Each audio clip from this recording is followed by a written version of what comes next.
Hello student, मैं Jitendra Kumar Jaiswal Chandrabhan inter college इटबहारा गौर बस्ती द्वारा संचालित ऑनलाइन क्लास में आपका स्वागत करता हूं।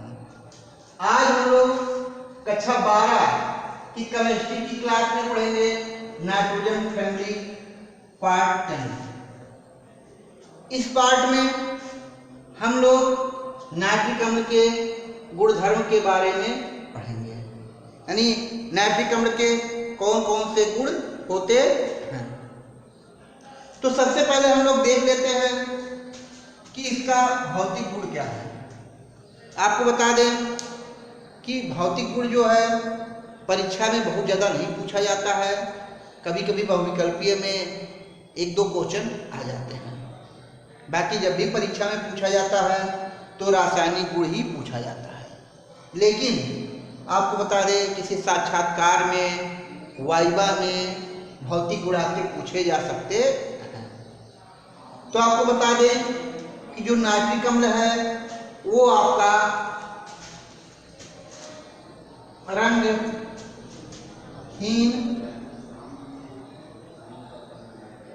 तीव्र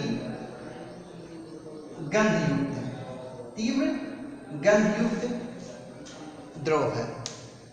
कैसा है? रंगहीन है और इसकी गंध कैसी है? तीव्र गंध है। और ये किस प्रकृति का है? तो ये आपका द्रव प्रकृति का है। किस प्रकृति का है? द्रव प्रकृति का है। इसका जो क्वथनांक है वो आपका क्वथनांक आपको बता दें, क्वथनांक, तो क्वथनांक आपको बता दें 78.2 डिग्री सेंटीग्रेड है। और अगर हम इसका हिमांक की बात करें तो हिमांक जो है इसका -41.3 डिग्री सेंटीग्रेड है। आपको बता दें कि ये त्वचा पर पड़ जाने के बाद त्वचा पर फफोले डाल देते हैं। क्या डाल देते हैं? फफोले डाल देते हैं। अगर हम बात करें कि सांद्र HNO3 की बात करें तो सांद्र HNO3 का जो रंग होता है वो आपका हल्का पीला होता है। क्या होता है? हल्का पीला। यानी हम कह सकते हैं कि अभी तो हमने कहा कि रंगहीन होता है, लेकिन ये जो आपका होता है ये एक नॉर्मल सांद्रता पर क्या होगा? रंगहीन होगा। लेकिन जैसे जैसे सांद्रता बढ़ेगी वैसे वैसे इसका रंग क्या हो जाएगा? पीला हो जाएगा। अब आप सोच रहे हैं किस सांद्रता पर ये रंगहीन होगा और किस सांद्रता पे आपका पीला होगा। तो आपको बता दें कि जब सांद्रता 70 होगा, कैसा होगा? रंगहीन होगा। ठीक है। और जैसे ही 70 से बढ़ना शुरू हो जाता है तो उसके बाद इसका रंग क्या हो जाएगा? पीला हो जाएगा। अब अगर हम और अधिक नाइट्रिक अम्ल के सांद्रता की बात करें तो जब नाइट्रिक अम्ल की सांद्रता 98% हो जाती है, सांद्रता कितनी हो जाएगी?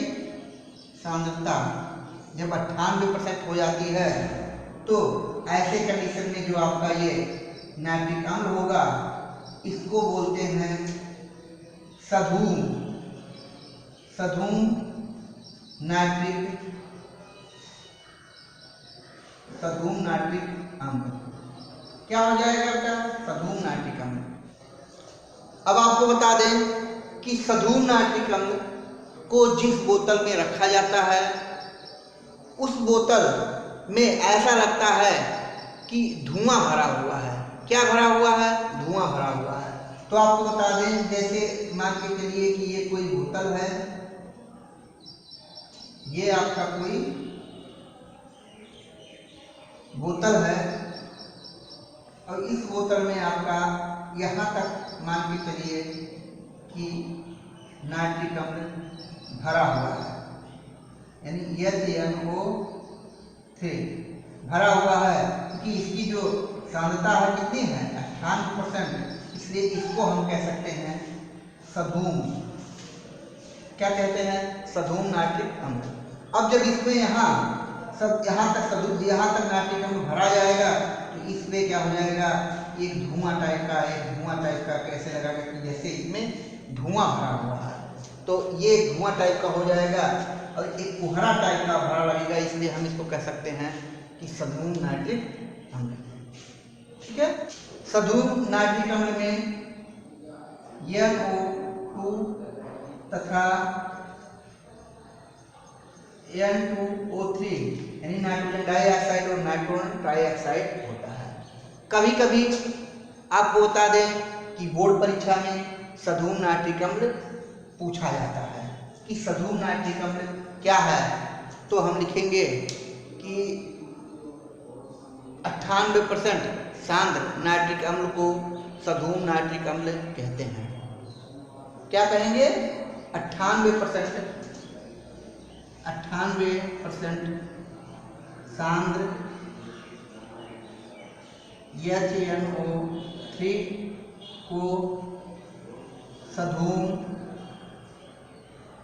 नाइट्रिक अम्ल मतलब कि HNO3 कहते हैं। इसमें हल्के पीले रंग का धुआं निकलता रहता है और इसमें NO2 तथा N2O3 घुला रहता है। नाइट्रिक अम्ल का रासायनिक गुण, तो सबसे पहले हम देख लेते हैं कि इसका अम्लीय गुण क्या है, यानी नाइट्रिक अम्ल का अम्लीय गुण क्या है।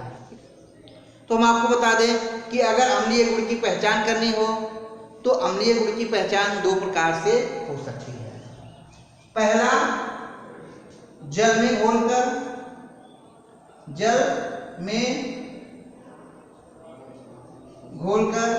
यानी पहला क्या कर सकते हैं, जल में घोलकर हम नाइट्रिक अम्ल के अम्लीय गुण को पहचान सकते हैं, और दूसरा जो है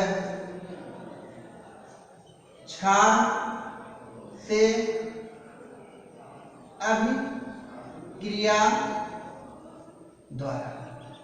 किससे? क्षार से अभिक्रिया द्वारा। अब बात करते हैं जल में घोलकर, तो आप अर्हीनियस के अनुसार जानते हैं कि अम्ल वह पदार्थ हैं जो जल में घोलने पर HI देते हैं। तो अगर हम देख लेते हैं कि जब हम इसको नाइट्रिक अम्ल को HNO3 को जब हम किस में करेंगे, जल में घोलेंगे यानी जल अपघटन करेंगे तो यहाँ आपका हो जाएगा H+ आयन तथा OH3- आयन। तो यहाँ से ये पता लग जाता है कि ये अम्लीय गुण प्रदर्शित करता है।